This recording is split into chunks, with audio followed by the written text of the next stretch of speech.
Bed. Love. Bed. Bed. Love. Beyond. Bed, love, beyond. Bed, love, beyond. Welcome to Bed Love Beyond, the podcast for the hopeful and the hater, and us discuss sex, love, relationships, and whatever's clever with like-minded people like you who are also in limbo with love like us. I'm Jennifer, and I'm here with, of course, Miss April Speaks. Hey guys. We're doing our daily dish now. Yes. Anything exciting going on in your world? Anything you saw on TV that was interesting? I like talking about pop culture things. Not that my life isn't interesting, but nothing exciting is going on. If something exciting happens, I'll be sure to tell you, but it's really just the same old me like, when are we getting married? And him like, eventually. And that's boring to tell you every week. It's boring for me to think about. So there's nothing that exciting going on. No, nothing exciting. We were just watching Married at First Sight. Just this week's recap of Tristan, which you called the black guy last week. I was cracking up at the gym.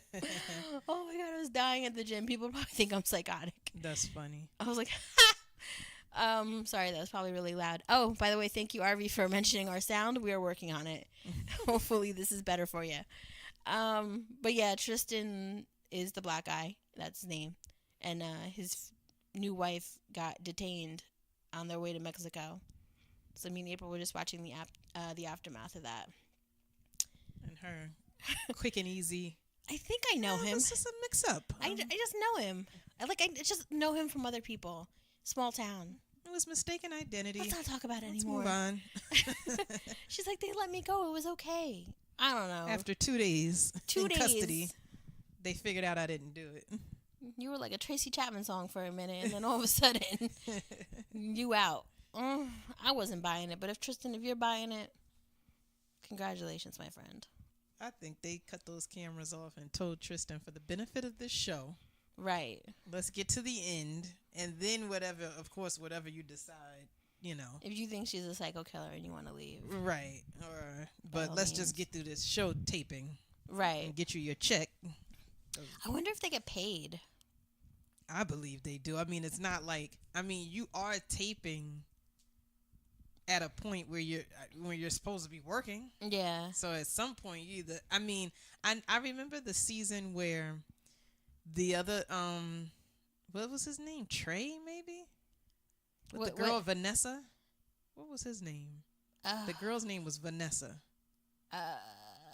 Yeah, and he was like a luxury car salesman. Yeah, and he was like always on the phone and as if he was working. But it's like this other girl, she's an international recruiter. Like, you're not in the human resource office or wherever you work. You're not in your office with the cameras. So I don't know. They don't really show them going to work anymore. Like, right. He was the only one that I noticed was like working. There was one season where the girl was a real estate agent and she was like taking her laptop to the beach with them because she's like, I really have to get these listings out. And she was like really hyper focused on work. It was the Florida season. Maybe if you have that type of job, right, where you can kind of work from home, or you can like when they take a break from filming, you can like go over to somewhere and meet a client. I don't think I'd want cameras. I work from home, but I don't think I'd want cameras like all up in my place of employment, like.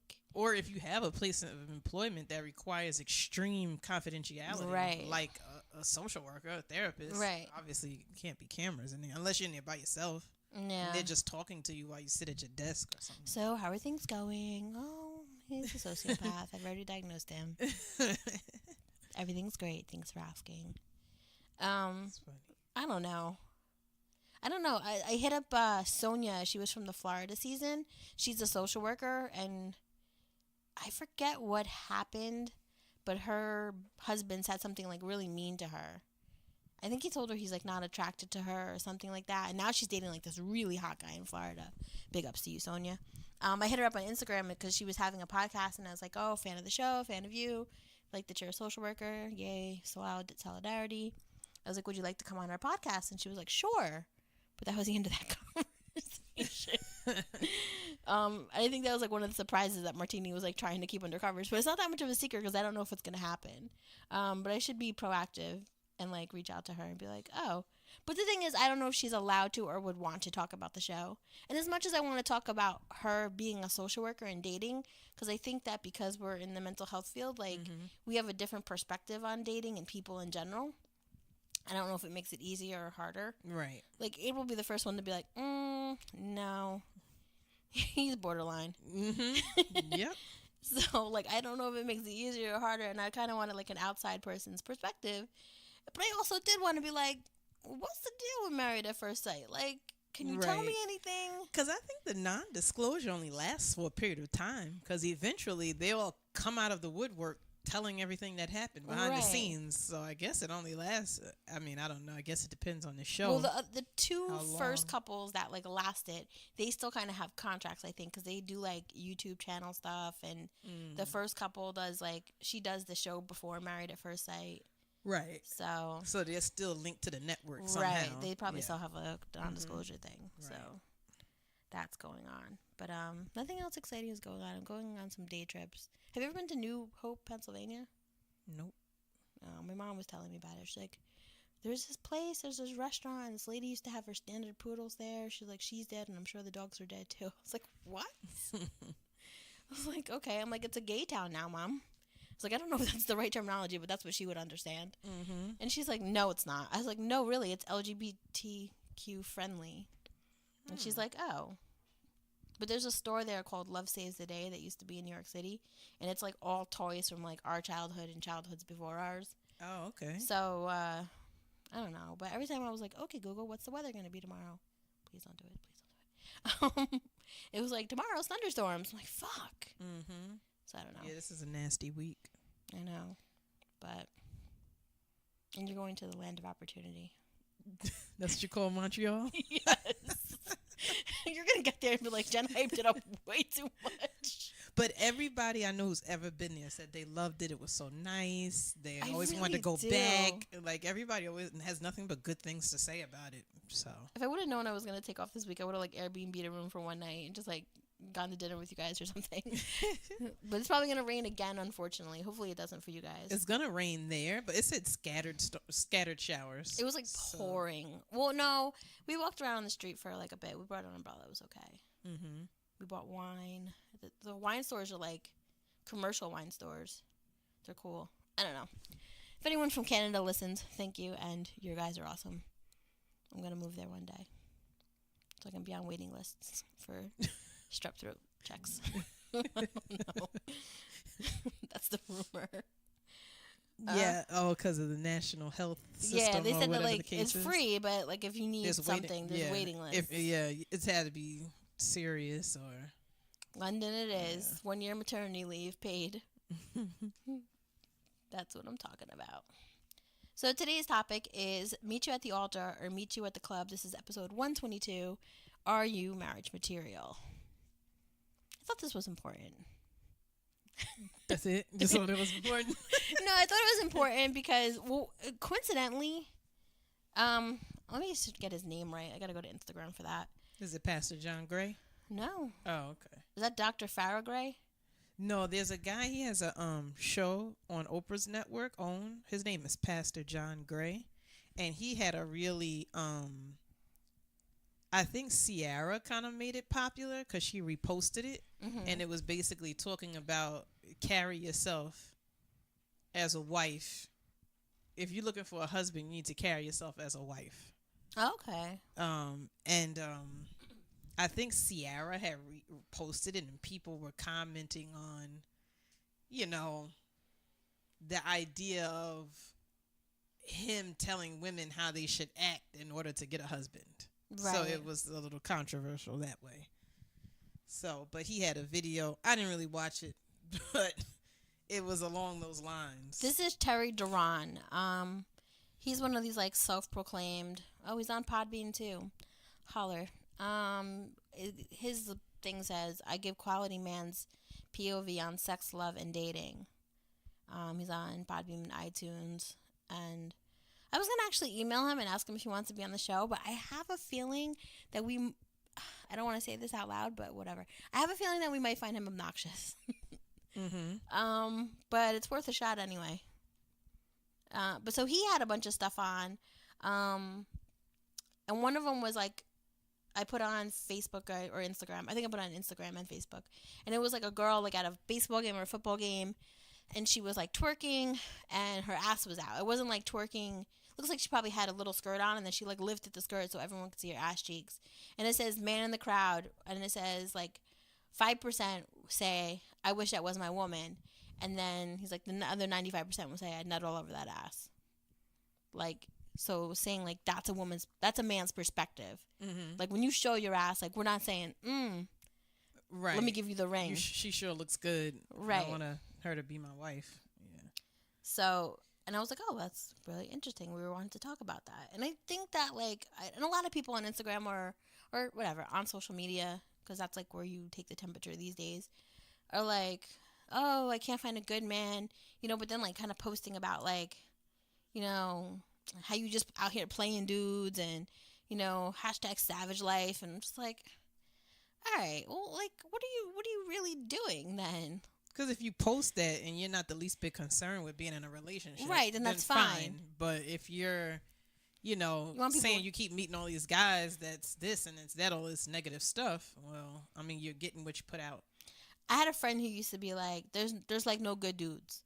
And every time I hear the, what's that little man's name? Cat Williams. Mm-hmm.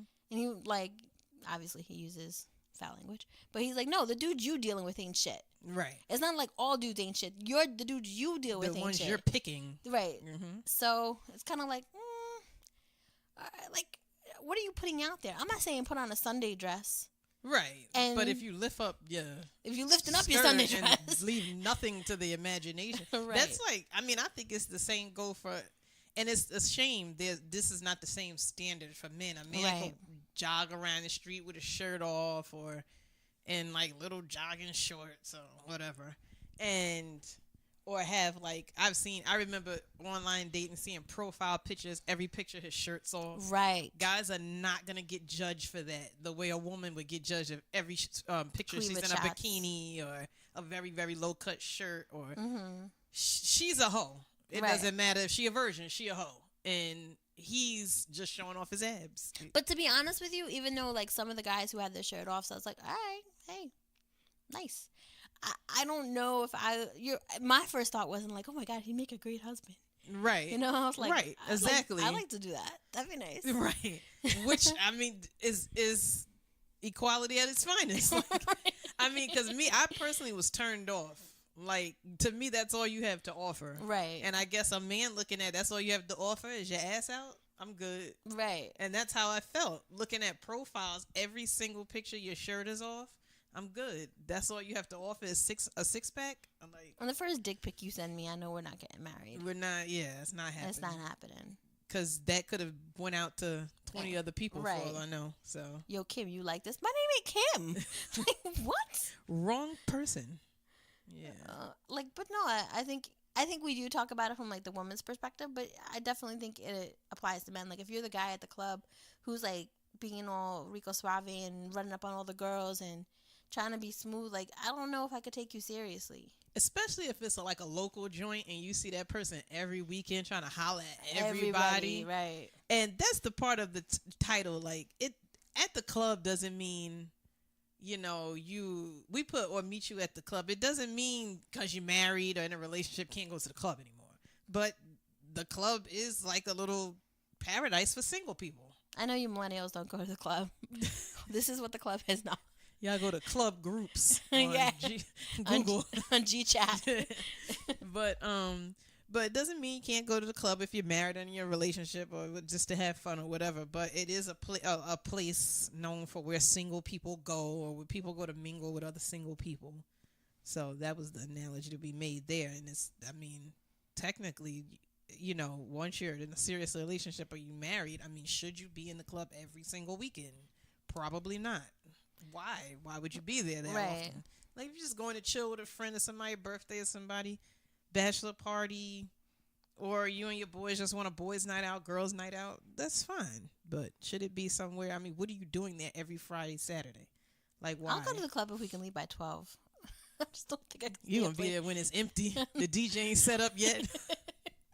Somebody playing music with an auxiliary cord from their phone. What happened to the Grown and Sexy Club? Do they do that anymore?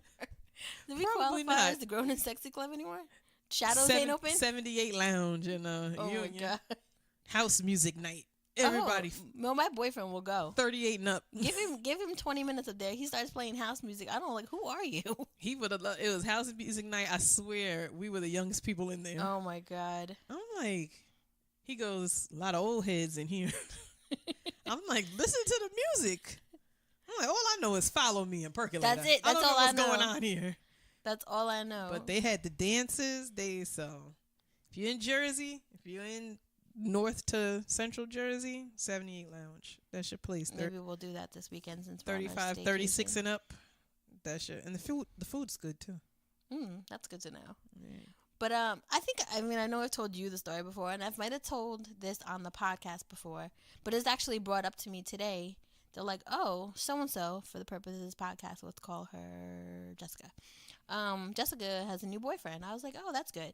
So Jessica is, I don't know, I might have called her something else before. Mm-hmm. Jessica is the girl who, when I was dating my ex-boyfriend, she was like overly frisky with him and sat on his lap and was like dancing up on him and all this other stuff. Mm-hmm. And I'm sure again, if you're new to the podcast, then I'll retell the story. I dated this guy. He had a friend, and she kind of was like the girl who thought it'd be okay to like dry hump everyone's boyfriend on the dance floor, even when there wasn't music on. And there was an incident where like we had a Super Bowl party, and like she felt the need to like, she was sitting on like the edge of the couch, which is like next to where he was sitting, and she felt the need to be like, my leg is on his leg, and I was like, I'm gonna fucking stab you. Like, that's just disrespectful. And I don't care what your relationship is. Like, I'm his girlfriend. Like, if you guys used to be like semi-flirty friends because you guys thought it was cute or cool, like, cut it, because you need to have respect that he is a woman now and not whatever. Partly, I felt like it was his fault because he didn't reprimand the situation, but that's not what we're talking about today. So that's how she was, and I never really saw her with a boyfriend. A couple times she like brought some dude. I remember once she brought some dude over to some party we had, and then my friend was like out in the outside of the house talking to him, and she freaked out about it. And I was like, yo. She's like, why is he out there talking to her? I was like, they're probably just talking about weed or something, like. Right. Why did you bring him here? Why did you bring him, and why do you care now, like, when you're up on everybody else's boyfriend? And some people are comfortable with that, but some people aren't. Right. And then I guess at one point she was dating somebody, and she twisted it and said he was too controlling. But I guess what had happened was, like, a lot of the people had left, and a couple of her, like, main guy friends were there, and she was being a little too friendly with them, and he didn't like it. And he was like, yo, like, I don't like the way you're acting with them. And she got, like, on some, like, you can't tell me how to act. But that's the thing. Like, if he's looking for a wife, he doesn't want the girl who's going to be, like, grabbing on her boys' butts and, like, rubbing on their biceps and, like, putting their arm around them and hanging on them. Like, that's not. Because if you do it in front of him. Right. Then you're going to do it when he's not there. It just doesn't look good. It just doesn't look right. I don't know. Like, it doesn't look like you're here with me. Right. It looks like you're here for everybody. Right. That's what that looks like. I mean, if I was with a guy and he's all touchy-feely with all his female friends, when he turn around, I'm going to be gone. Mm-hmm. Y'all have a good night. Because I don't need to stand here and watch this. If you partying like that, if that's your style, go ahead. I'm just going to go. Right. And I think that's what he did. Mm-hmm. So my friend told me today, she's like, oh, she has a new boyfriend. I was like, she needs to stop doing that shit. Right. Like, if she wants to keep him, like, it's one thing if you don't like him for whatever reason, but if she wants to keep him, you need to stop acting like you're so open to everything. Like, I think part about sexuality is, like, it's listen, no one's saying don't throw on a nightie and give your man a lap dance and do some freaky stuff in the bedroom, but that's for him and for him only. If you're out like that in front of everybody or showing your shit to everybody, like, I don't think he's looking at you like, oh, this is a good look. Or if you want that type of relationship where you guys, like, have an open relationship or your partner doesn't mind you being flirty or touchy with other people, like, you need to find somebody else. Who's like that. Who's into that. Right. Who knows what's going on. Not somebody that's going to be shocked when you get to the the party and you all over everybody, and they like, what's going on here? You find somebody that's cool with it. I think there there's won't be any problem. I think there's like borderlines to everything. I think there's a borderline of like dressing sexy and then dressing like way too. Like you walk in the strip trying to find hookers at the car, point. car to full of yeah. Like some girl on Instagram had this dress on. It was like, I don't know what it was around the waist, but it was like something just covering the nipples, and then it was just like straps that went every which way around her stomach and back, and I was just like, huh? Right. One, how do you pee? Two, like you're leaving nothing to the imagination. Like, and I mean, I'm not old fashioned, but I do agree with I guess it could be considered old fashioned idea of leaving something to the person's imagination. Right. Like I don't know. I mean, I would think you want a man to go home and wonder about you. Mm-hmm. What does she look like with her clothes off? What does she look like if, you just want his imagination to work for him until y'all get to that point. But if he meets you in the club and your skirt is lifted up and you're twerking, well, there that goes. Right. I mean, what else is there to, but you want somebody to desire you. I wonder if she makes good pancakes. No, I don't think that's what he's thinking. Right. I'm like, I've seen enough. Like if guys want to see half-naked girls, they'll go to a strip club. Right. He's not at a strip club. We're at the mall. Like, why are you? My boyfriend wants to go see Stormy Daniels on August 9th. He's like, she's a national treasure. He's like, can I go? I was like, I don't care. If you want to see that old pussy, go right ahead. The fuck do I care? One, she's not a national treasure. Two, go. He's like, she almost indicted our president. I was like, whatever. I don't care. My roommate's like, I'll go with him. I was like, yeah, you could definitely. We know. You could definitely go. Ain't nobody gonna holler at y'all over there. Be his wingman. Do they know how much it costs? I don't think. I don't know. It's gonna be. Because I thought you could get tickets or something. I don't know. It's gotta be some kind of fee. My boyfriend's so cheap. If he finds out it's more than 20, he's gonna be like, forget it. Because for them to be advertising her on the billboards, and they're charging you some. I mean, they probably charge you extra for the Super Bowl. They charge you. And even Stormy Daniels' boyfriend is leaving her. Like, shocker. Because he tied her ass out. Shocker. So that's funny. I put this article. I sent April this article, and I was like, side eye emoji, because I don't know that this definitely awful. It was awful. I just think it's awful, but I want to share it because, I mean, this is not the extreme that we're talking about. There's like 50 things, and I'm not reading all 50, that make a man want to marry you. The ultimate guide to understanding a man's commitment. I don't know who the hell it's by. I feel like some church put it out. I absolutely think it's either somebody. I mean, it's from like a radios. Is this? Wait, is the thing at the top? Indiana's R&B leader, WTLC. It says the Loverman show, where usually the person's like... Oh, I guess that's his show. Yeah, where the person's name would go, I guess, if an individual wrote it. So they said, do as he asks you to do without question. Maintain yourself. Give him space. I hate that. Not that I hate giving people space, but I just don't feel like that's a requirement for marriage. Let me see if there's any. Oh God, compliment him. What are his insecurities? Don't act out towards your man. I thought that sounded like a child. Learn like to joke, even if it's personal. Learn to take criticism. Get the fuck out of here. I mean, to a degree, I understand what he's saying. I just don't like being told what to do. But I feel like both people need to do these things. Right. And they write it in a sense like only the woman should be doing it. But both people need to be able to take criticism. Both people need to maintain their self. Take his problem-solving advice. What if he's not good at problem-solving? Right. I know my boyfriend's not. He'll be like, you don't feel good? Oh, he's like, just don't freak me out. Like, what? Like in number 18, don't be afraid to draw the lines. They didn't put any explanation into that one. Like it's supposed to be... Like it needs no explanation. It does. What does that even mean? I don't know. Use the things he gives you. Like what? Like what? Like a washer and dryer? Oh, like, I guess that's why my boyfriend's mad that I haven't used the Roomba. He's like, I spent $400. I was like, you could have got me a generic one. Like, I'm really sorry. Oh, I love this one. Do for him before you ask of him. What? Mm-hmm.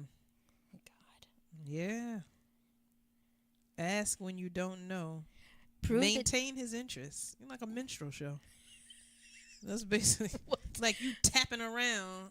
How they do, sir? What can I do for you not today, sir? Prove that you're committed. Stay with him mentally, physically, and intimately, no matter what. There goes your mental health clause, April. Mm-hmm. Yep. Oh my God. These are just terrible. We're going to put them up on the website. I mean, you can read them to see how terrible. Let him know that he fulfills you now. Why is now in capital letters? Mm-hmm. Oh, God. So that's not necessarily what we're talking about, but apparently this article thought that those were important. Right. I thought the one that was really good was the article. Sluts don't get to be happy. No, that was good though. I thought it was funny. I was like, well. When the guys, which one was it? Was when the guys they put quotes. It was the thoughtcatalog.com, I believe. Where they put quotes from guys, like what they want. It was all about quotes. It says 27 men reveal what makes a woman wife material. And they just pretty much put quotes and put the person's, I guess, screen name or Twitter name, whatever that is. Yeah, they're found on Ask Reddit. It was found on okay. They did a Reddit that thing I can't fucking figure out. You're right. I don't know if this was the person's exact thing, if they kind of edited it. I thought it was admirable that nobody mentioned physical qualities, but so I don't know if it was like edited to an extent, or I just thought that was, out of all 27, a woman who shares my values, mentioned. A woman who can be my best friend, a genuinely kind-hearted woman. These are all great qualities, and I think the thing is that some of these things could be seen by like what persona you put out on social media, like who you are, what you share, But I thought it was good that a lot of these guys pretty much were like, they want somebody honest, they want somebody kind, they want somebody that they can laugh with, they want somebody who no psychos, no loves cheaters, them for who they are, no picky eaters. What the fuck? I'm with that. I ain't got time for that. What? Somebody they can trust, somebody understanding it. Like it just seemed like the running theme was somebody understanding your trust, who's kind, their character. Like nobody said they want somebody who's good at twerking. Right. Let's be real. But that's the thing. Like if you're putting out there about how horrible you think men are, and that they're shitbags and can't be trusted, and how you're gonna like get one over on them, and like your love them and leave them attitude or whatever. You're like, there's this one girl on my Facebook. I don't think she listens to this, so it's fine. She like constantly puts like these pictures up, and she's like just waking up or something, titties out, or she'll be like drunk as fuck. I'm like, what? Like, you in your 30s now, honey. Like, I don't know that that's the good look. But maybe you're not looking for anybody. So, if you're not, that's fine. But right. I just don't like the people who are and then do stuff like that. And then they find someone and they're like, oh, he was such a dirtbag. Right. How far are you from being a dirtbag? Like, right. Like, be the person you're looking for. Right. Like, you can't expect this person to be so wonderful and come with all these qualities, and you just what do you bring into the frying table? Up hamburgers. Like, you the shit. You don't have to do nothing else. Like, you gotta be that person too. I thought it was interesting when it came to articles. So, I Googled things different. I Googled what makes a man marriage material. Mm-hmm. I Googled quotes from women. Quotes from women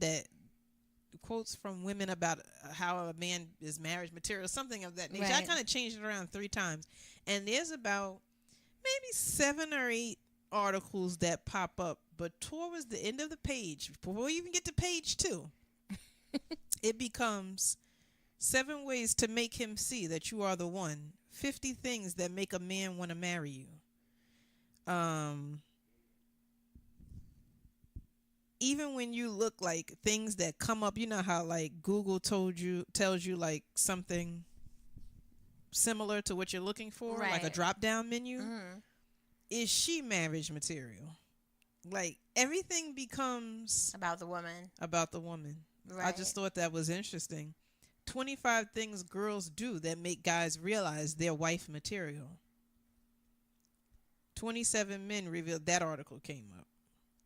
So it was just interesting. I think this has a lot to do like with what kind of we said last week about how men are the ones who typically ask women to marry them and not really the other way around. Mm-hmm. You know, it's kind of like the old way of thinking is that a man finds a wife and like you're just waiting to be picked like a flower. Right. Like, oh, someone chose me. Yay. Like, you don't get to choose. Mm-hmm. And I guess back in the day or even in arranged marriages. Well, even in arranged marriages, I think in some cultures, like, you have to kind of give a resume.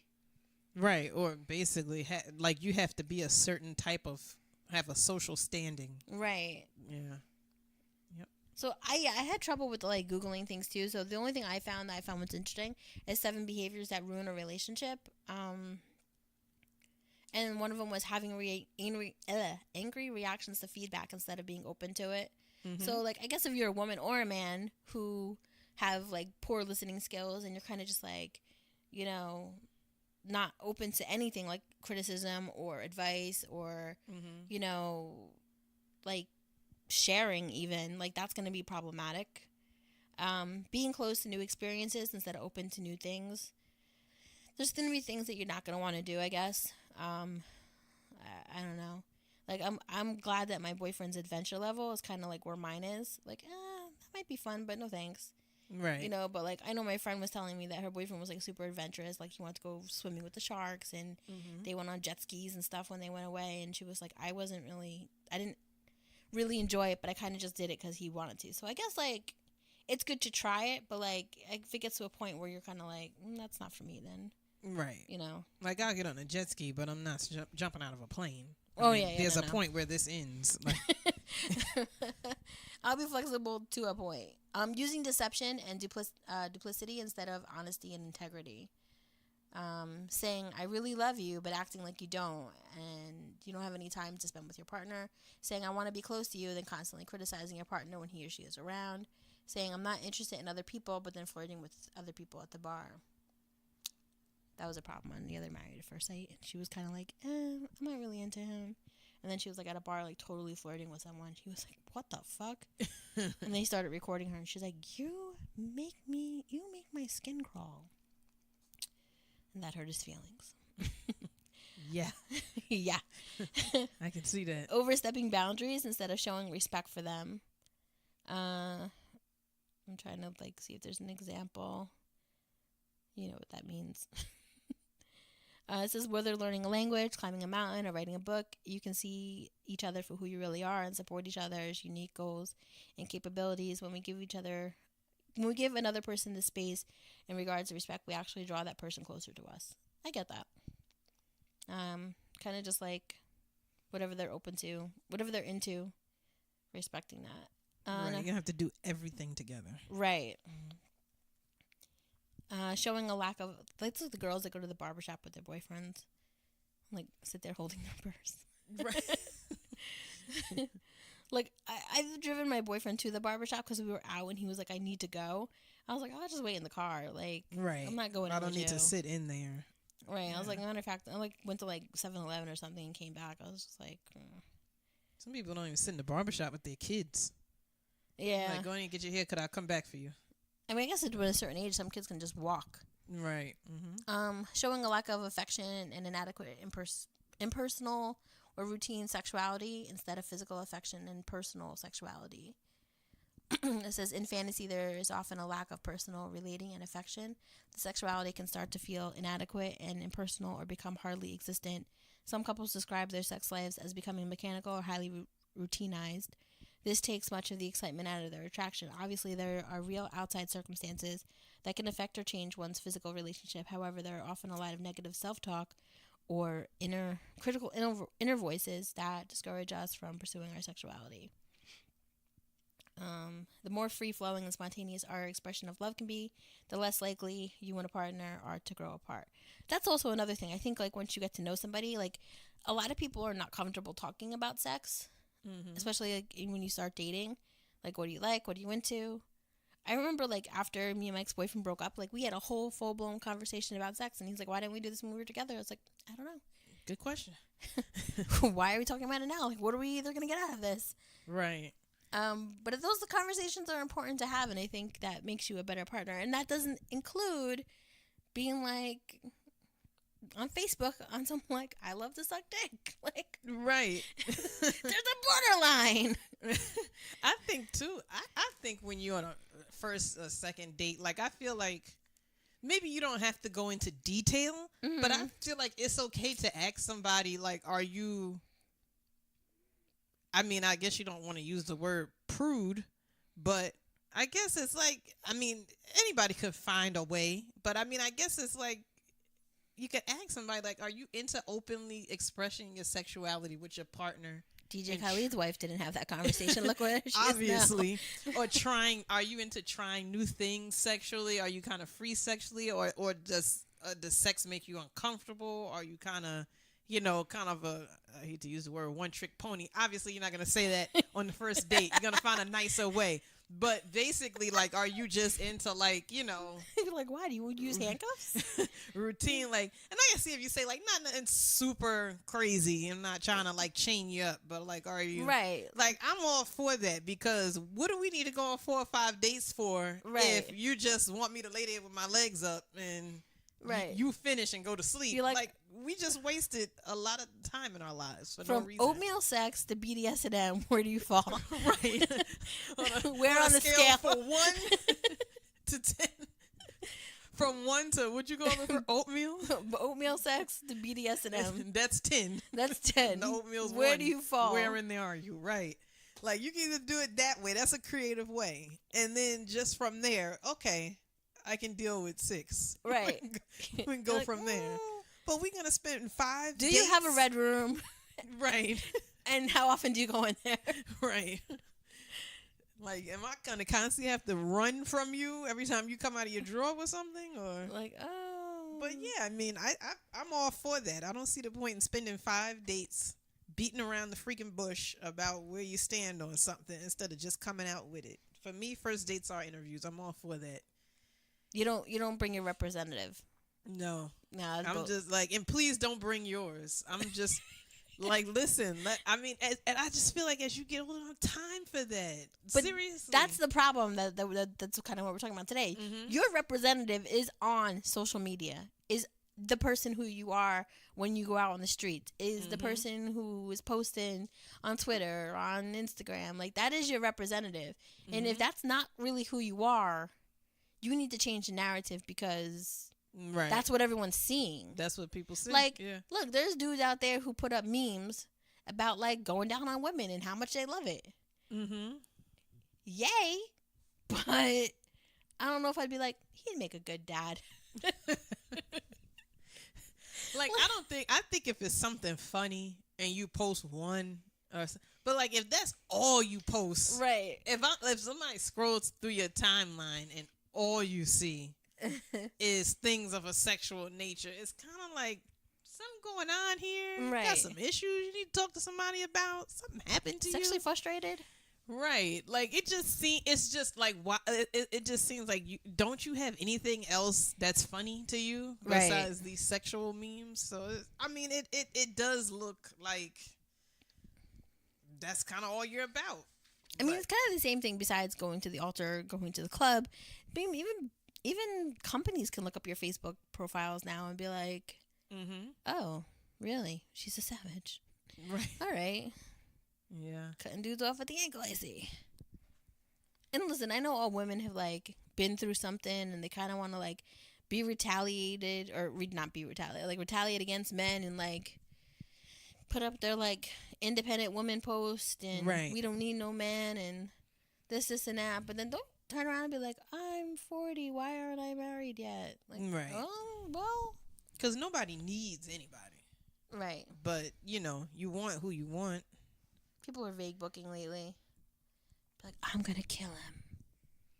So I thought he has a small dick. What?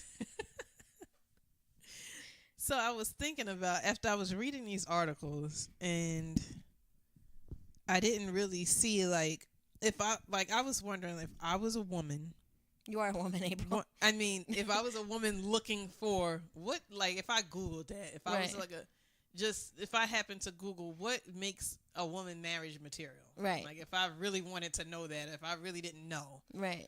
Like, I couldn't find any articles that I feel like would have helped me. No, as a woman who didn't know any better, and I really seriously was Googling, like, I really would like to know. So I put what I would write in an article. Okay. So I put, when it, like, I separated it because I think what makes men marriage material and what makes women there's some certain things that's different because women and men think on different wavelengths. So I thought it's some things that go for everybody, and I think it's some things that go for men and women. So some of the things I got jotted down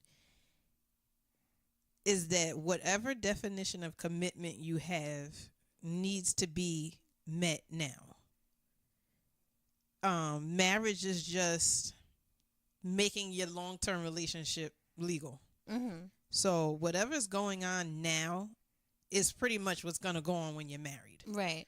So I put that a woman should ask yourself, what's your idea of a commitment?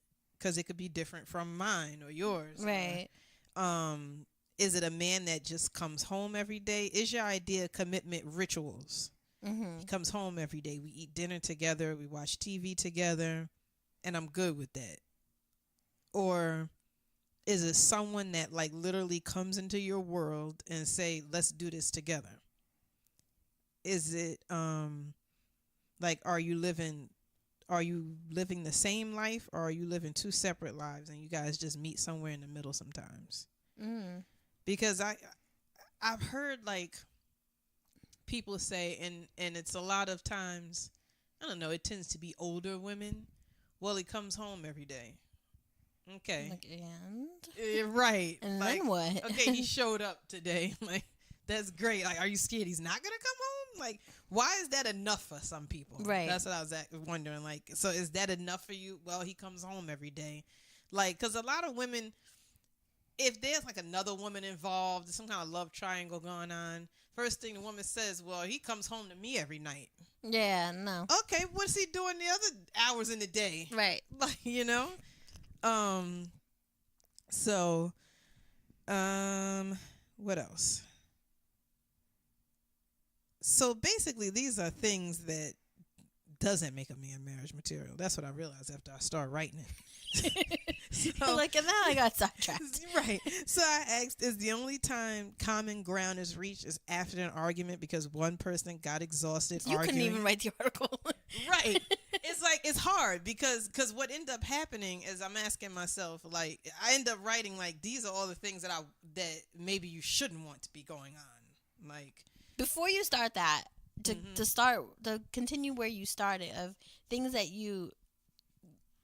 would make a woman marriage material. I think that a woman, I think I was trying to think about it, but everything that I was coming out of my mouth seemed sexist and like old school. Like social role kinda. Right. Like, you know what I'm saying? Like, I don't do my boyfriend's laundry, but if I see it, I do it. And, like, I think Nubia asked me last night, she's like, do you cook lunch for him? I was like, no. I think the difference between old school and just regular is obligated and choice. Right. Are, like, that's what expected of you, or that's what you choose to do? But that's the difference. I do cook. Like, the other day, like, I knew he had to do a double the other day, and he came home, and I said to him, I was like, I don't know how to make chicken wings. You're going to have to make the chicken wings. But he did a double the night before, then went to work, and I was like, he's not going to want to make chicken wings when he gets home. I mean, that's all we took out. So I took my ass to the computer, found a recipe, made some chicken wings in the slow cooker, and I was like, yo, I made dinner because I knew you weren't going to want to do it. Like, right. And the same thing, that he does that for me. And that's where it's an equal thing, which is why I feel like, oh, okay, that's something that you're cooking it because you felt like, because you wanted to cook right. it, not because he's gonna come home like, where's my dinner? Where's my dinner? Why isn't my dinner on the table, right. hot and ready? Like, I think that's the difference. Like, if you obligated, like, if that's what's expected of you, right? Or if you're like, I'll cook it. But there's been days where, like, I've worked both jobs or whatever. I'm coming home late, and he'll be like, look what I picked up, and I'm like, That's what I need. Like, that's what I like about you, and that's what I think he appreciates about me. Like, right. We are kind of like in sync with each other's needs. Like, I know he's gonna be hungry. He knows I'm gonna be hungry. Mm-hmm. You know, he's not expecting me to do it, and vice versa. So, I mean, but I was like thinking of things, and I was like, a lot of the things like you're kind of like taught a little bit. Right. Or it depends what you watched. Growing up. And, like my one friend, her mom is always like, "Oh, why aren't you with your husband?" And she's like, "Because he's a grown man. Like, I don't need to be with him all the time. Right. We live together. Like, I'm allowed to go out and see my friends." Right. So I don't think things like that are, but I think like if you made a list, or that's probably why there's not that many articles. Yeah. It's like some of it seems like a little antiquated, but it's really what you. And you got to be careful not to fall into, well, this is what my parents did, so this is what I do. Right. Like, you know. But I started to get it going. Okay. So at first I'm like, well, damn, these are all the things that you don't want to. But then, so then I got back around to it, and my first thought was, has he accepted you as you are, first as a person, secondly as a woman? Mm-hmm. Like, as a person because of who you are, funny, compassionate, generous, etc. Secondly, as a woman because of who you may become, a wife, a mother, a sister-in-law, a daughter-in-law. So basically in my mind was like, have you accepted who I am, like, unchanging? Right. This is who I am. This is my sense of humor. It might be dark. It might be light. It might not be there at all. Like, or the person might be generous. They might be selfish. You have to accept all of that. Right. Like, is that what you want? And then have you accepted the person as the woman they are? Is the person clean? Right. Is she well groomed? Does she brush her hair? Does she comb her hair? Does she make sure her appearance is? That's as a woman. Do you do that? That's, right. To me, like. So when you bring this woman to your mother's house, are you going to bring her worried? I don't know what she's going to have on. Right. I don't know if she's going to be appropriate. I don't know if she's going to speak appropriately. I don't know if she's going to say something crazy. Everybody's going to, like, so as a woman, do you accept who she is when you bring her to your mother's house or your sister's house or your father's house, wherever? Another question I had, does he respect your body? I don't feel like men, it's okay for men. Why your boobs falling to the side? Periods are gross. Well, a period determines if I'm going to have a child or not. Or is it going to be hard for me to have a child? Or it's part of your internal woman stuff. And yeah, it's gross physically, but it's part of the biological system going on. I remember my friend told me, she was like, "Oh, I need pads." I was like, "Why don't you just go tell your boyfriend to go get them?" She was like, "I can't ask him that." I was like, "What? Why?" Right. It's like if you're cramping that bad and you're in that much pain and you can't go to the store. Then you shouldn't marry. Exactly. I wouldn't. I wouldn't. Like, if you, like, you know. And should that man suck it up and say, you're in that much pain? I don't care. Listen, I'll go buy whatever you want me to buy. Sometimes I get really graphic and disgusting with my boyfriend. I'm like, oh my God, I'm gushing. He's like, can you not? Right. Please. I mean, I can understand a guy saying, oh, like, I don't need no physical. He's like, I don't need to, like, play by play. But, like, I've asked him before. I'm like, oh, I need pads. He's like, take a picture of what they look like. And he went. He brought them back in and questioning. He didn't freak out about it. Right. And he didn't get, like, all like, I'm not touching them. Like, the pads is in the package. What's the problem? Right. He's like, these are the right ones. No, I'm giving you a dirty one. Like, can you take care of this real quick? But, like, I mean, this is everybody's body. But when guys was like, oh, if a girl poops at my house, that's it. I don't.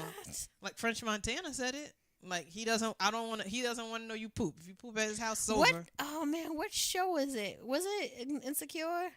No, it was some show. I can't think of what it was now. Girl pooped at his house? And the girl pooped, and he's like, oh, so we're together now then, right? That sounds familiar. I don't know if it was grownish. Maybe it have been grownish. He's like, did you just poop in my room? She's like, yeah. He's like, oh, so we're official. Was it Love? Or Netflix? I don't know. Yeah, Part of me feels like it was grownish, but I don't know. Might have been. I don't know what that was about. Telling you what you could do to look better. I don't think that's really a man's place. No. Like you should wear shorter dresses or longer dresses. Right. And issues with makeup, none or too much. Like, I just feel like if you met her in the second date or whenever in the beginning, she had on too much makeup, that's how she wear her makeup. Right, that's what she does. I mean, if you want to say, then I think you look better with less makeup. I mean, you could take a chance, but you might get punched. I mean, but I mean, I guess that's okay. I mean, if she's like clownish, right? I can understand a guy saying you're a really pretty girl. You really don't need that much makeup, right? If she knows you to the point where, she know you don't mean no harm, right? Like dude that said that to whoever in the store walking past in the aisle, you don't know this girl. You don't need to be telling this girl she don't need lipstick on and all this other stuff. Right. You don't know her name. You don't know nothing about her. You're a complete stranger. It's a shitty pickup line. Right. You have no business talking to her about what she need on or don't need on. But I guess if you guys, or I don't think a guy should be telling a girl to put makeup on. No. You met me with no makeup. You liked it. Don't tell me anything. My boyfriend has this weird thing about makeup. Like, he'll tell you who's wearing too much makeup. I'm like, I've seen your ex-girlfriends. Those bitch wears a lot of makeup. Right. I'm like, do you not? Now you got a problem with it? And he's like, oh my God, that girl was so much. He's like a gossiper, I swear. Or he had a problem with it and didn't say anything. Right. Mm-hmm. And so I mean, it's something that you need to address from the beginning. But he doesn't care. I was like, do you care that I don't wear makeup? He's like, no, you don't need makeup. And he's like, I don't like all that makeup. I'm just like, who scarred you? Right. What happened? Like at some point you liked it. Let me just point that out. I met the bitch. There was a lot of Maybelline going on. Another thing that came up, I put, does he tend to express sexist, hostile, negative views of women? If he does, then most likely he finds you inferior. He thinks you're inferior to him. He's projecting his insecurity and fears onto women because either he can't get one or he has issues with the woman who raised him. Which goes men and women. So in relation to what we're talking about, let's say there's a guy, this is kind of like what we got on the Martini about at one point, which he stopped doing. Good job, Martini. Like, and not that women are not beautiful of all shapes and sizes, don't get me wrong. Right. But like, if you're a dude and you're constantly posting half naked women on your social media, like, how is one supposed to know whether you're like appreciating women or you're just like drooling at them, objectifying them? Right. Mm-hmm. You know what I mean? Because you are objectifying them. Right. It might not be your intent, but that's what you're doing. I mean, you're reposting, so like they're objectifying themselves at some point. But right. Like, you have some accountability there for posting it. I honestly, so this guy who I met like online, he and I still are Facebook friends. We never like even went on a date. Like, he met me like for 5 minutes, and then I was having a meltdown because that's the day that Brooklyn showed up to where I was, and he was like, "Oh, it was really nice meeting you." I'm like, I can't really talk now. I'm like, it was really nice meeting you too. And I think he does like some kind of photography thing, but he's always taking pictures with these women, and they're like half dressed, and I think it's for like his product line or something. But I'm always just like, yo, I don't know if I would have been comfortable dating you. Like, who are these people that you're like just posting? He's putting on his personal page, not like a company page. Right. Like, I don't really know that I would have thought you were a good look. Like, you're just always randomly taking pictures of chicks. You know, and then sometimes saying, oh, this is the product. Sometimes not. Right. You know, so I don't know, like, if I would have taken you even seriously. Because you are, the woman stood there and took the picture. She's objectifying herself. And you put the picture up, so you're objectifying women as well. Right. I mean, everybody got some accountability in it. She does, too, because she stood there and took it. Right. So. It's just me personally. I don't think I would have. Like, now that I see that in him, I don't know if I would have been like, yeah, you're a good look. Right. There's no way else for you to sell that product without her being half naked. Does that have anything? Are you selling bikinis? No. I don't see no other reason why. You know, like, you selling tube tops. What you selling? Like, no. You selling perfume. Do she need to be... right. Like, you know, her boobs need to be out? Like, so, yeah. And it's like, maybe like, you know, in some instances, if a guy is sharing a post or something on it, your intent might not be you might not know you're objectifying, but you are. If a woman is half naked anywhere, and you're putting it up, you're adding to it. Right. And you have some responsibility not to. And you may not be a good look to somebody. Right. And, you know, if you see... In terms of marriage. Right. Somebody might be like, oh, he seems cool. Let me date him. Maybe he'll take pictures of me. Right. And it's like, it's been some instances like, me and my boyfriend like to watch like those bodybuilder documentaries about those people on Netflix. And a lot of the guys say like, in order to look like that, like they spend hours upon hours in the gym. Like that's their job. like bodybuilders and like weightlifters and these people, like that's their job. They're all their life is food in the gym. And so it's like a guy who knows that if your Instagram is full of guys with six packs and these bodies, this is not a regular hour in the gym. These people look like that because they probably spend hours. And a regular dude working 8, 10, 12 hours a day is not going to look like that. Right. It's impossible because the only way you look like, you have to spend hours in the gym to look like that. You have to spend tons of money. Unless you're going at like 5 o'clock in the morning, going to work from like 8 to 4, and then going from 5 to 10. Right. Which leaves no room for a relationship anyway. The rest of your sleeping days and free time in the gym, you can look like that if you spend 8 hours at your job and 4 hours in the gym. But I think guys who post pictures like that, like our little Haitian friend from work, like if you were to look at his social media, like that's all you would think of him.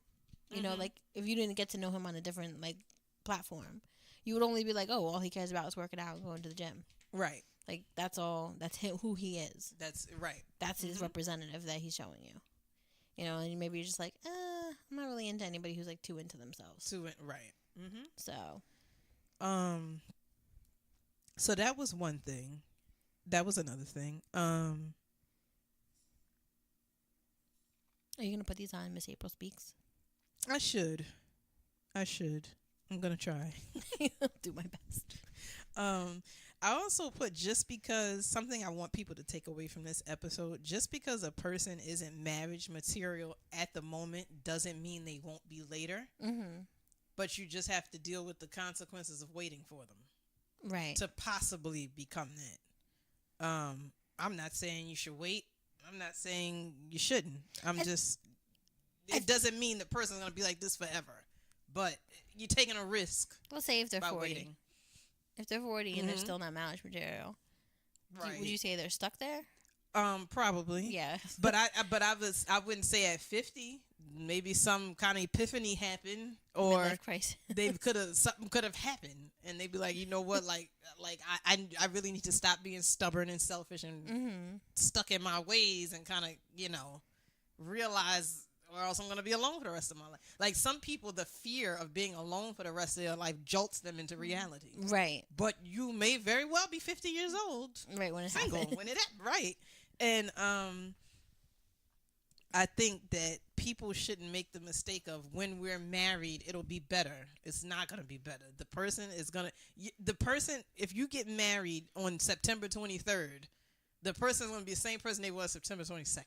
Right. Like, signing a marriage license is not going to make some magical Freaky Friday thing happen, and some like responsible, like marriage ready dude is going to step into their bodies and be somebody else. I was talking to Sane, and I was like telling him like about my boyfriend's cold feet, and he was like, I was like, I don't see how marriage is any different from dating, and he's like, no, it's different. But like I meant to like have him elaborate on that, because I was like, how is it different? Because dating sounds like going on dates with a bunch of people. No, like being in a relationship, right? I'm like, how is it different? Like, but I guess like, and I said, I think I could see where it gets different when that person's carrying your child. Like you feel like an extra sense of protection to it. Like this is like, but I need to sit down with him and be like, school me a little bit more on how it's different, because I'm not experiencing it yet. Maybe when you use the word dating, maybe that threw him off a bit. Maybe I don't know if I said. Maybe you would have said long-term live-in relationship. Because I said to him, I was like, I'm like, things aren't different for you now that you're married, and he was like, oh yeah, and I was like, what? Like, maybe you gotta elaborate. Maybe mentally. I'm gonna have him elaborate on that, because.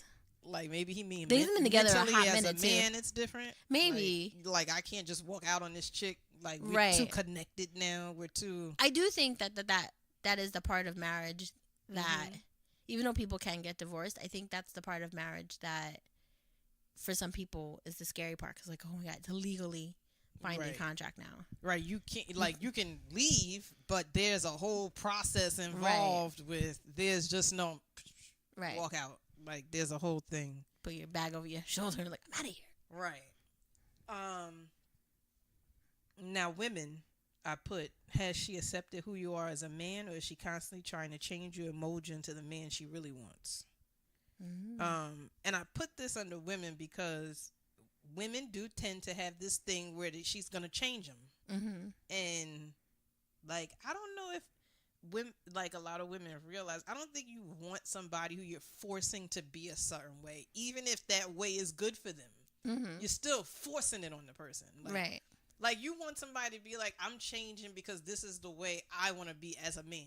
This is the man I want to be. And I think it comes into also something that you think is wrong doesn't mean the person thinks is wrong. Right. Like, so, you know, if you look at a man and you think that something as simple as that he's messy, he might not think it's a mess. Right. You think it's messy, but he doesn't think that that shirt on the floor or that whatever thrown over the back of the chair is messy. Mm-hmm. And it's like, or, you know, if you telling a guy something, which is something else on my list, but if you tell him something he do wrong and he just gets defensive to no end, he thinks that's okay. And that's the right way to respond. Right. To defend myself. Like, you're telling him that's not the right way to respond. That's right. not how you do. You're supposed to listen. You think it's wrong, but he thinks, gotta defend myself. She's attacking me. Yes. I gotta. And whereas you're looking at that, like, this is not the right way. This is not the right way to handle it. It's not the right way to communicate with somebody who's telling you they think it's fine. Mm-hmm. Like, you know, it doesn't matter if you're right.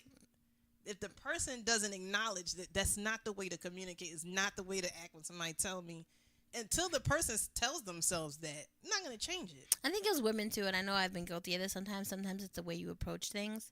Because sometimes you're frustrated and you're like, yo, what the fuck? Why are there cups all over this house? Right. Like, this is because not... I've asked you 4 times not to leave cups there. Or Right. Right. Like, I mean, and I don't know. But to a certain extent, after you said something 5 times, should your reaction be calm?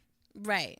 Like, you know, and then I think that's something that's got to communicate it. Don't call me crazy when I've said it 5 times. You're crazy because I had to say it 5 times and wild the fuck out before you did it right. So I'm not the crazy one. But again, that's us looking at it from a perspective, and somebody else looking at it like, oh, you came at me crazy. Right. I have to say, forget about the 5 times. I don't usually have to repeat myself, but sometimes I'll be like, I was like, oh, can you pick up his stuff off the floor because the cleaning lady's coming.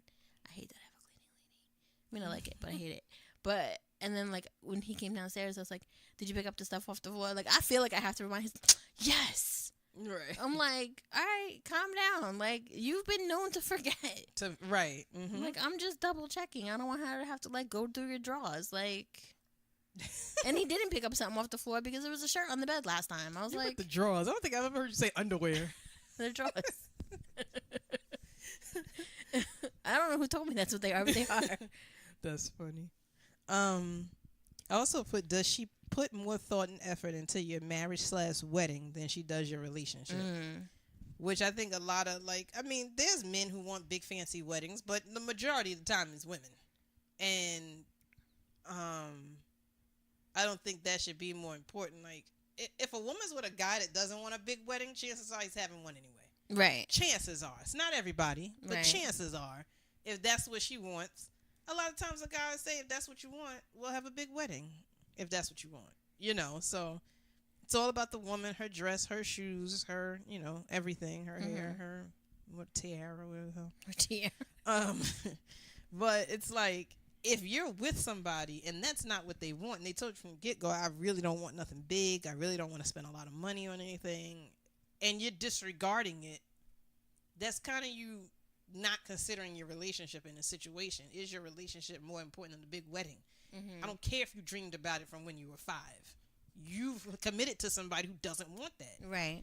Like, maybe, you know, and I'm saying this if the person told you from day one, first time y'all spoke about marriage, I don't want a big wedding. And you're like, well, I do, because I've been dreaming since I was 5, and I'm a princess, and my daddy said I'm a princess. There's a Barbie dream house somewhere involved in this story. Right, and I should have a big wedding. And, like, meet the person somewhere in the middle. Right. Okay, I don't want a small, intimate 20 people. Can we meet somewhere at 50? And I think that's where the compromise thing comes in for all things, all aspects of the relationship. Can we leave it to close family and friends, not everybody you ever met in your life? Like, you know, like, I think, you know, compromise, but sometimes that's not the case. One other thing was, does her daddy issues and pain from her exes constantly getting in your way? Are you constantly compared to fathers, uncle, brother, etc.? So I think a lot of times guys are looking for mommy, girls are looking for daddy, and that can be rough because I'm not your father. I'm not going to ever come to his standards. Right. I'm not going to give you everything you want and never tell you when you're wrong. And, you know, that's for your father to do. I'm not, like, I don't, and it should, it's probably different for women who are very, very extremely close to their fathers. It's probably very different. But I don't know if a man has to be daddy for you. I mean, not for me, but for somebody who comes from a very, very extremely close relationship with their father, it could be very different. I think I hated my dad till I was like 19. Jesus. He was Does like the he one. know that? He knows now. I didn't hate him. Like, I just like didn't like him because he was the one who like told me no, and he was the one who always like the disciplinary. He was a disciplinary. Like my mom, like even today, my mom was like, "Oh, do you want to watch this dog?" And I was like, "Yeah, bring him to my house." She's like, "Well, let's ask your father." I said, "Why do we still have to ask him?" She said, "Still, like, he's not the boss of me anymore." And she's like, "Well, let's just talk to your father about it. You know how he gets." I'm like, "About what?" Right. He's gonna be mad because I'm taking. Like, I'm like, what? I'm like, oh my god. I'm like, fine, talk to him and let me know what he said. Right. Since that's what you got to do. Right. Just because he was a disciplinary, I didn't like him. But I think like for me, like since I grew up with my dad, like I saw what kind of man he was to my mom, and I saw like what he brought to the family. And I think when I've talked about it before on the podcast, like those were things that I wasn't expecting someone to be like my dad because my dad's a stubborn little fucker. Mm-hmm. But like the good qualities that he brought to the relationship, I was kind of like, I feel like a guy should do those things. Right. Because you're looking at it in a general sense. Right. I want you to be a family man that takes care of your family. Right. Without saying, oh, my dad, like looking at little things. Oh, my dad did this every Friday for my mother. Like, what the hell that got to do with me? Like, when I come down the stairs every day and you asking me about the bills like my dad used to do, we ain't going to be together. Right. That's something very specific. I'd like wake up at 6 o'clock in the morning, go to the bus stop. My dad'd be like, Jennifer, the Verizon bill's here. Dad, I'm in high school. I don't care. Right. Like, I'll give you the money for the freaking phone. Like, stop. Right. I gotta go to McDonald's later and do my shift. Like, I don't have time for this shit. McDonald's later. But it's like, there's specific things, and then you can look at it in general. Like you said, like, that's a good thing. Taking care of your family, being a family man. Like, I want somebody like my father in that sense. That makes sense. That's different. But some people, like, you know, my daddy always took me here or did these things with me or did that with me. And I'm like, that was you and your father. This person is not your father. This person is somebody completely different. But, like, in general, of course, you want somebody with those qualities if that's what got you through life, most of the way through life. Mm-hmm. And another thing was, does she ever admit to being wrong without saying but? And I think, you know, a lot of... And I've done it. I know every woman I know done it. Even my mom's like, yeah, I shouldn't have done that. But, like, no, you just shouldn't have done it. And that's it. Like, or, yeah, I said it and I wasn't nice about it. But, no, you just wasn't nice about it. And that's it. Like, you know, like, even, like, my friends, you know, like, my friend was talking to her boyfriend the other day. Why'd your mom message me at 6 a.m.? Oh, my God. She's like, are you coming to the bus ride? I was like, what? I told her. I was like, no, she ain't coming because she would have said already if she coming. It's August. I was like, I actually scheduled the LCSW test on that day. She's like, well, that's more important. God bless you or something. I was just like, what? She doesn't sleep. She is so funny. Sleeps like 4 hours. Oh, my She's God. back at it. But even my friend was like talking to her boyfriend and she's like, well, yeah, I told him like, yeah, I admit I do that. But, and I'm like, but what? You admitted you do it. Sorry. Stop. And I'm like, that's like, I mean, I said to her too, I had to train myself to do that. Right. Like, I'm not going to say, but I'm just going to say, I did it. That's my bad. I was just thinking like, that's like some of the fights that me and my boyfriend have gotten into. Who'd be like, but you do this. This ain't about me right now. Right. We're talking about you. We're talking about you. Right. And it's important to say it's taking ownership and accountability for your own self. And I don't know that you can necessarily do that if you're not, like when you're hype. You can't do it when you're hype. Because I feel like that's just a defense mechanism that just naturally comes out. But you got to train yourself. Yeah, you really do. You really do. You're not just going to start off doing it the next day. No. You got to train yourself. Like, you got to just take that. Like, because sometimes, like he'll say to me, like, you did such and such. Like, yeah, you're right. My bad. You know. Right. But like, or sometimes I'll say, you did such and such. I can't stand. Or I'll say, we have to try not to do this. Like, I can't stand when you do this. And if I do it, call me out on it. Right. That's my thing. So like, and I said to him, if you do it, I'm gonna call you out on it. So there'll be no but. But Right. you do it, okay, but when I did it, you didn't say nothing. So maybe it doesn't bother you, but it bothers me. And, like, for somebody, too, to say, but you do it, okay, but does it bother you? Right. Because maybe toothpaste in the sink doesn't bother you, but it bothers me. My boyfriend says to me all the time, like, sometimes, like, when he's in the car with me, he'll be on the phone and just, like, searching eBay and shit like that. And I'll just be like, can you not be on the phone? Can you talk to me?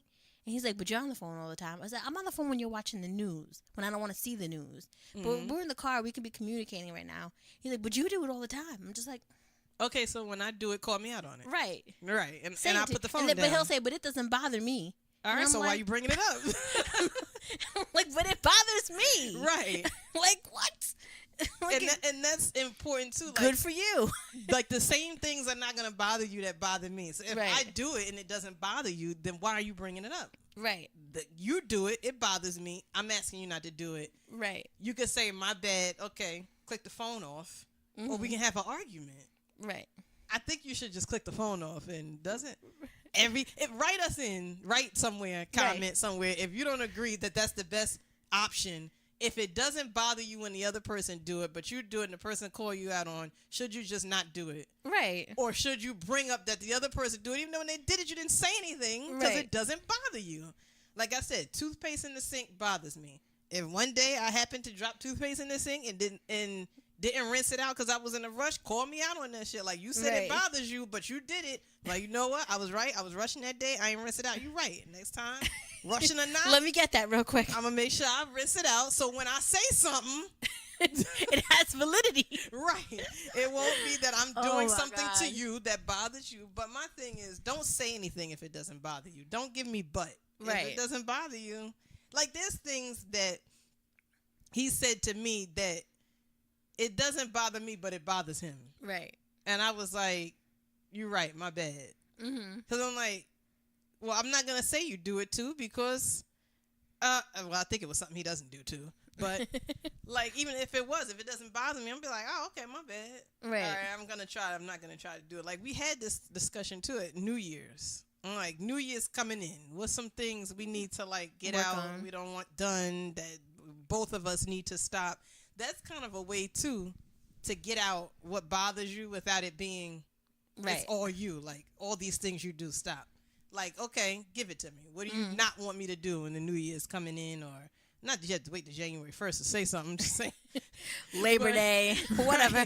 But you can, I randomly sit down and just say it. Yeah. Like, what's something, like, okay, we've been doing well. Is there anything going on? Just say it. And he'll say, that was random. I'm like, well, it's better to be random than not be said at all. Right. Let it fester up for 6 months. Right. And then I'm like, you motherfucker. Right. What? You're telling me that I don't? Like, like, I think it's better to just say it. Like, sometimes you'll be reading an article or something to make me think about it, and I'll ask them, like, what's something that bothers you or something like, I just feel like it's better to be random and awkward and uncomfortable than to be holding things in, because that's just... Especially, like, my boyfriend doesn't share. So, like, like you said, I read an article, and it was, like, one of those, like, how do you know she's a good wife article? Obviously, I can't find it now, but it was, like, one of the things is, like, she makes you laugh. I think it was, like, something that President Obama said. Yes, he's still my president. And it was, like, she makes you laugh and you think she'll be a good mother. So I was like, So, like, I don't know what goes on in my boyfriend's little mind, like, where his head is about marriage and stuff like that. So I was just, like, randomly, I was just like, do you think I'm funny? I think I'm fucking hysterical. Right. And he's like, I'm funnier than you, though. I was like, okay. If you think so. I was like, sure. Okay. He asks me, I'm funny, right? That was funny, right? I'm like, why do you ask? Right. If I laughed, it was funny. Then he, like, tells me all the time, he's like, I make you laugh all the time. I was like, why are we having this conversation? You're ruining the moment. But then I asked him, I was like, do you think I'd be a good mom? Because, like, we don't really talk about that. And he was like, yeah, of course. And I was just like, oh, okay. I'm like, all right, moving on. Right. Like, what's for dinner?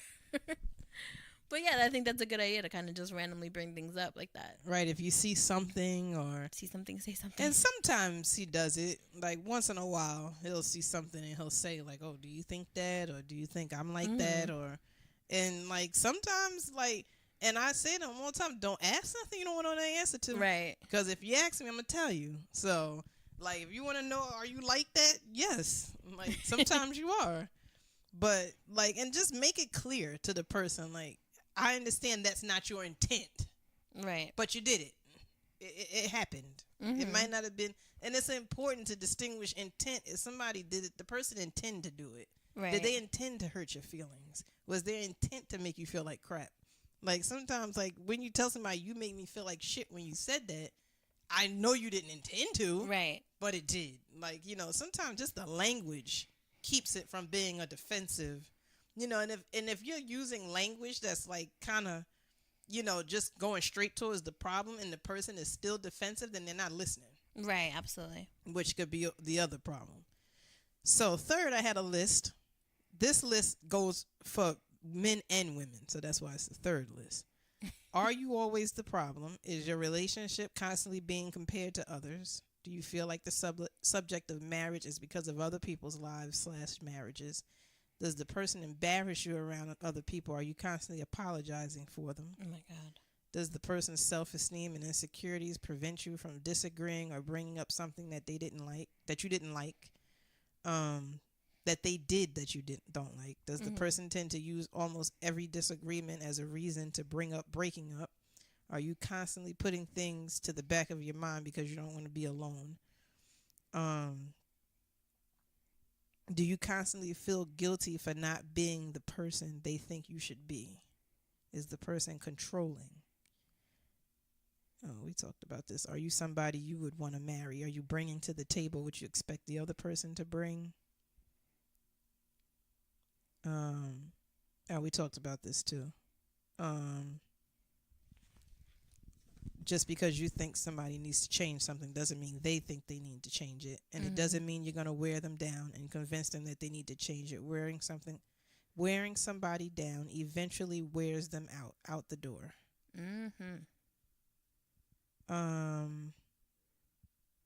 That was it. That's pretty good. I feel like I said this. If you assume a person. Oh, I wrote to make your long-term relationship legally recognized. That's what I thought about with marriage. Is you're basically making your long-term relationship legally recognized. Are the things you want in a marriage being shown to you now? Are they in play now? If you assume a person is going to do the things that are important to you in the future, if not, you are taking a serious risk thinking it's going to happen just because you get married, which we discussed. But this was my version kind of an article I thought people would want to read, yeah. Right, or that would kind of help a little better because it sees it from all sides, not just this is what you need to do to make a man want you, this is what you do to need to make a woman want you, but you know, kind of sometimes you need to look at yourself too, like am I doing what I need to do to be, because there was times I thought about it like maybe last year before, like am I ready to be married? I'm asking you, like, am I ready? Because I don't know necessarily. Like, I'm not that in a hurry about it. Right. Like, I'm very, like, when you're ready, just let me know. Bring me the calendar. We'll pick out a date. Bring me the calendar. Like, we'll pick out a date. Go down to the courthouse. Because, like, I'm really not in a rush. And people ask, like, once you have a kid, people ask you all the time. Yeah. You know, and I'm just like, I don't really live biblically. I mean, as far as like I do unto others what they want them to do unto me, I'm compassionate. I feel like, you know, I should help people and love one another, and maybe that part of biblically. But that old-fashioned, like old-fashioned, it's biblical, it's religious. Right. That you should be married with child and all that. Like I don't live my life that way. Right. So when people ask you, you know, it's almost like they're saying without saying, you guys have a child now, you shouldn't be living in sin. When you're getting married, you know you can go down to the courthouse, have a big wedding later. I'm like, I don't want a big wedding later, and I'm going to go down to the courthouse when I'm good and goddamn ready. But people ask that all the time. Like, so when's the wedding? I'm like, there is no... You ain't get an invite, don't worry. There is no wedding. What? What do you mean? There has to be a wedding. No, there doesn't have to be a wedding. It doesn't have to be anything. Did your mom ever ask you? No. That's good. She never asked. My mom's a harasser. But she thinks there should be a wedding, though. Because she's your mom. Right. So she thinks this, but she never asks, when you guys getting married? When you guys getting married? She never asks. So I think because your mom just likes the party. Right. So, she just wanted to throw something. Right. Right. That's what your mom should be like, an event planner, really. Right. But she never asks. She doesn't. It's always outside. People have nothing to do with your life. That probably, if you did have an expensive wedding, they're not going to cover their plate. Like, these are those people telling you. But, like, I know somebody who, she says to people, like, if somebody's, like, pregnant or somebody's girlfriend is pregnant, like, oh, when's the wedding? You guys can go down to the Justice of the Peace and have a big wedding later. Thanks for that. That's always the way the person says it. Like, you can go down to Justice of the Peace, have a big wedding later. Like, what if they don't want to do that? Like, why can't people just live and do what they want to do? But I just think the main thing is that you have to make sure things aren't going on that you think marriage is going to fix, and that you're not that you're not doing something that you bring into the table what you look for in the other person. Like, looking at the other article, I noticed like the first article we talked about, where all those things seemed like it was saying what a woman is supposed to be to the man. Right. It looked like obedience to me. Yeah, I didn't like that. I didn't like that. It came across. That's the love, honor, obey part of the vows, where I was like, I don't like this. Well, hardly anybody says anymore. Yeah, good. I haven't been to a wedding in 15 years where somebody used the word obey. No, and I'm gonna make sure that it's cut out of any vows. I'd like to write my own shit personally. And church folks, I've been to a few church weddings. These are church people that didn't use the word obey, and I was like, oh, because I thought y'all was holy. Cross, sign of the cross. I mean, that's how they are. So I was like, oh, even they took obey out. Well, damn.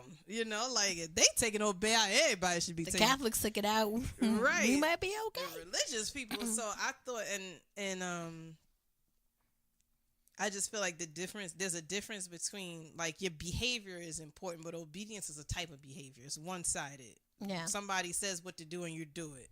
Whereas your behavior is something that you can control, change, alter, edit, and obedience is that one person's saying and one person's doing.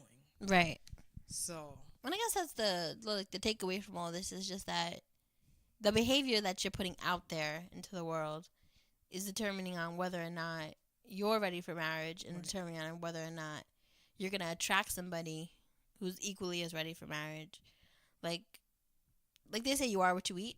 Right. Like, I think it kind of is the same thing in this kind of situation, that what you're putting out there is what you're going to get back in. Mm-hmm. Exactly. So. And that goes for men and women. Yeah, absolutely. And a lot of men say, oh, the women I'm meeting, it's just like you brought up when that somebody, that Cat Williams always says, it's the men you meeting that are not good.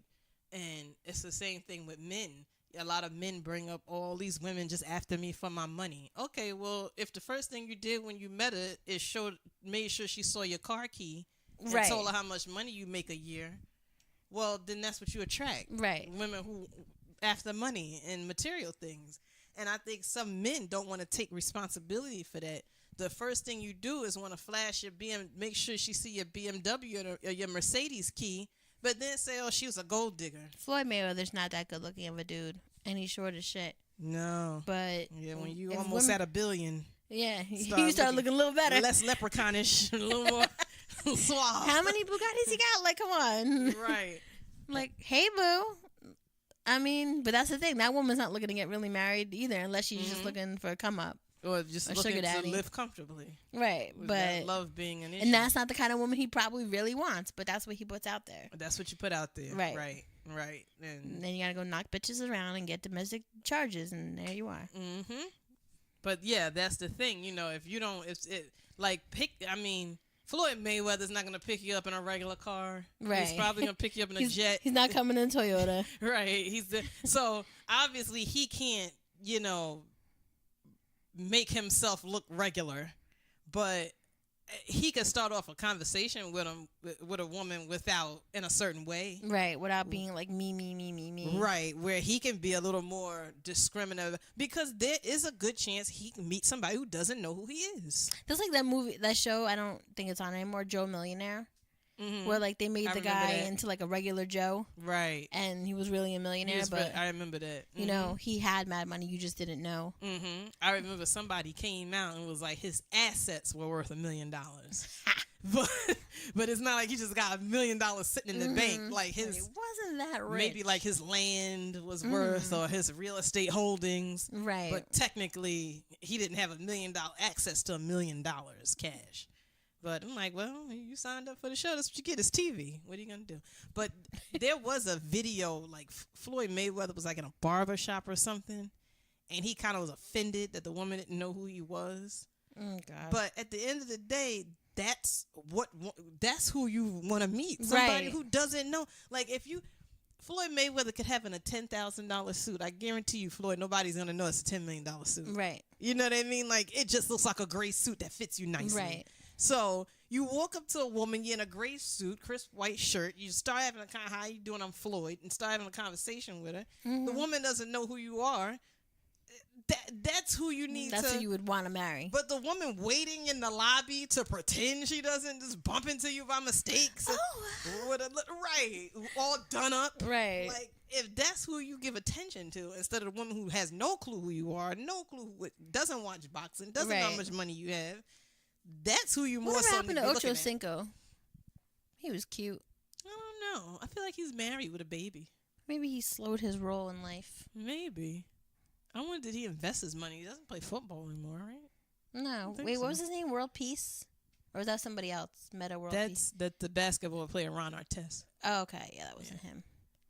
Ocho Cinco. Yeah, his name was something else, but Chad. He changed his name legally to Ocho Cinco, didn't he? Did he? Maybe that's why I got the World Peace. But Meta World Peace changed his name legally, allegedly, from Ron Artest to. Yeah, I don't think I could take you seriously if you came and told me your name was Meta World Peace. Meta, what's your last name? Meta World Peace. Nice meeting you. Gotta go. Yeah. Namaste. Uh-huh. Oh man. So what do you think, April? What is your takeaway from all this? I think even us folks in long-term relationships that's not married yet, but looking at marriage as a future thing, just got to realize that what's going on now, it's what's going to go on when we're married. Right. So if you, and that goes for anybody who's been in a long-term relationship, 2, 3, 4, 5 years, whatever you consider long term. I mean, to me, anything over a year is long term. Right. Not that people can't change, and like, I'm all about change, evolve, progress. You cannot be the same person at 40 that you was at 30. Cannot be the same person at 50 that you was at 35. So, and it goes for people that I feel like sometimes you got to walk away from somebody. You have to walk away from them. Right. It doesn't mean either you walking away from the idea of marriage for now, or you letting the person go altogether. It doesn't mean you got to hate them. It doesn't mean you got to never talk to them again. It doesn't mean you don't have to give them another chance. But if you really, really ready, and you know for a fact the other person isn't, I think you got to let them go. And it doesn't mean forever. It means until they're ready. And if they finally step to you like, I'm ready, and you're still single, and you're like, cool, you ready now? All right, let's do this. And that means I might have to kick the boyfriend to the curb. Oh, Lord. But I mean, sometimes maybe after the cruise. If you can't let somebody go, there's something unhealthy about it, I feel like. Right. And I'm not saying it's easy. And I'm not saying it's not, like, disappointing or it's not easy. Nothing's ever easy when it comes to relationships. It's not easy. I mean, relationships are not supposed to be that hard either. But I think it's something a little selfish if you can't let the person go. It's something you holding on for yourself. It's some reason for yourself either. A lot of times people don't want to be by themselves, which is understandable. Like, especially if you're used to being with somebody, you don't want to be by yourself. True. Like, so that usually, maybe that's what it is, but that's selfish. It is. Like, I'm not holding on to you because I love you. I'm holding on to you because I don't want to be by yourself. I love you, but I don't want to be myself. Like, so sometimes if you let somebody go, maybe the person, maybe that shock of being alone, maybe the person be like, you know what, maybe I need to get it together.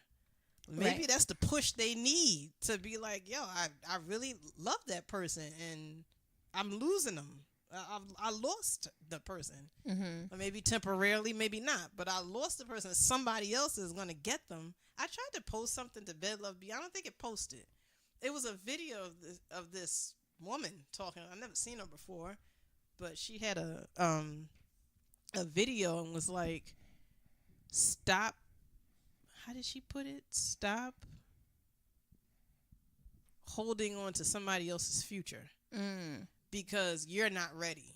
And this is somebody who would be great for somebody else. Right. But they're with you because you said you want this and you want that, but you're not doing anything to get it. You're not going forward with it. You're not working on your goals. You're not doing anything. And you're with a really good person and you're wasting years and years of their life trailing them along through your not moving journey. Right. So she was like, stop wasting it. She just, that was her title, her theme of the little blog video. Stop wasting somebody else's future. So, but then both people being accountable. You got to stop letting somebody waste you. Right. Your future, your time. And like sometimes you just got to let people go. And I agree with that. If they come back, it was meant to be. If they don't, then it wasn't. Right. It's as simple as that. And I'm not saying by any means it's an easy thing to do, because I was faced with that choice and it's not easy. Right. Like, kids, no kids, doesn't matter. It's not an easy thing to do. Let somebody go, especially when you love the person, you want to be with them, you feel like they're the one. But sometimes you just can't waste your time. So, and I think people that's out there dating, that's meeting people, the most important thing for you to realize is people that's out there, I think I had the mic far. People that's out there that's dating, that's meeting people, that's saying they're looking for a partner, looking for marriage. Like, make sure you're bringing to the table what you're looking for. Like, you can't be, sitting around, don't want to communicate, don't want to being all shut up and shut in behind your walls and expect somebody to come along and be open and communicate with you and be wonderful and perfect, and you get to stay shut up behind your walls. And it doesn't work like that. I think that's one of the mistakes that Married at First Sight makes a lot. Not to keep referencing them, but like they'll put people and they'll be like, oh, this person's gonna bring that person out of their comfort zone. Like, that's not really their job, though. Come out of your comfort zone yourself. Right. If you're ready to be married, come out of your comfort zone yourself. Right. So I mean, I think that we covered a lot of ground. Absolutely. And my takeaway is still, whatever representative you're putting out there is pretty much what people are seeing. So don't post your thought pics or your peck pics to gentlemen. And then be like, why can't I find a good person to marry? Like, you got to kind of understand that, what they're seeing, there's more to you than what you're putting out there. And that's not necessarily what you're showing the people all the time. I'm not saying you got to go post pictures of you volunteering at the animal hospital, but it wouldn't hurt. Right. If that's a good part of you. Right. Yeah. But just be mindful of what you're doing. Listen, if you don't care about settling down and you want to just like Golden Girls it or Sex and the City it till the wheels fall off, applaud you and keep it moving. But don't sit there and be like, fuck men or fuck bitches, and then be like, why can't I find someone nice? Right. Those are like oxymorons. You're not working the system the right way. And people tired of hearing it. Yeah. People are tired of hearing it. You can't find a good man because you're exhibiting thought behavior. And people tired of hearing it and seeing it. Listen, and I know I'd also want to say that everyone goes through their little phase. Like, remember on Insecure, she was like, I'm going through my whole phase right now.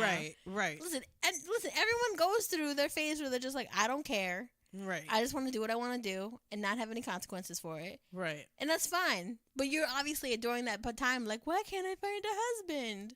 Exactly. So, that was fun. Yes, it was. Glad we got that off our chests. If you have a topic you want us to explore or have any questions you want to ask, you can write us at bedlovebeyond@gmail.com or text us at 201-862-8-BED or 201-862-8233. Thank you for listening to us on Podbean, iTunes, Pocket Cast, Stitcher, and Google Podcasts. Please rate, review, like, and subscribe to us on any of the devices that you listen to. Social media with Gmail, bedlovebeyond@gmail.com. Website, bedlovebeyond.com. Facebook, bedlovebeyond.com. Instagram, Twitter, Periscope, and YouTube at bedlovebeyond.com. Also, you can find me, Miss April Speaks, WordPress, Gmail, Instagram, Twitter. I don't tweet that much, but it's okay. Look, it's okay. And what are we talking about next week? I'm trying to find it. Are we doing toxic masculinity next week? No, we did that, didn't we? No. We just talk about it all the time. I thought we were doing the sexual thing. Refresh my memory. I can't find it. Wait, maybe it's in my notes here. Hold on. Bear with us, people. About changing yourself or something. I don't know. We're talking about something good next week. All right, yeah. So we'll post it and get back to you. If it's something you want us to talk about, write in. If it's something we didn't cover here, write us. Write us about anything, and we'll respond or do a show on it or do something. Call us. We'll play your voicemail, answer your questions. You need some relationship advice, we'll give you our 2 cents, even if you didn't ask for it. If you can't stand us, write us about that too. Right. Yeah. And then stop listening. You think we're man haters. Right. Let us know. Let us know. We don't care, but you can let us know anyway. Oh, God. All right. Are we good? Bed Love Beyond out. Peace.